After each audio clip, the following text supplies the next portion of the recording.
What's up mga kusinero? For today's video, ituturo ko sa inyo kung paano magluto ng sweet and sour tuna or escabeche. Kung kayo ay gustong matutong magluto, sakto! Ang video ito ay para sa inyo.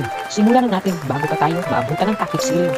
Ang mga sahog na ito ay toyo or soy sauce, coconut oil or mantika, ground pepper o paminta, garlic or ahos, sibuyas or onion, sibuyas na dahon or onion leaf, salt o asin, umami, ginger or luya, kamatis or tomato, asal or bell pepper, 1 pack Mefran ketchup, 2 kutsarang asukal, 2 kutsarang margarine, lagyan ng 1 kutsarang suka, at skipjack tuna or tulingan, na ang scientific name ay Kitsuwonus pelamis. According to www.nutritionandview.com, skipjack tuna or tulingan is one of the finest sources of essential fatty acids. Essential fatty acids are the fatty acids the body cannot produce on its own. They play a key role in various bodily functions, including heart health, cancer prevention, cognitive functions, skin health, and obesity prevention. Ang tulingan ay mayroon ding protein, minerals, and fat-soluble vitamins like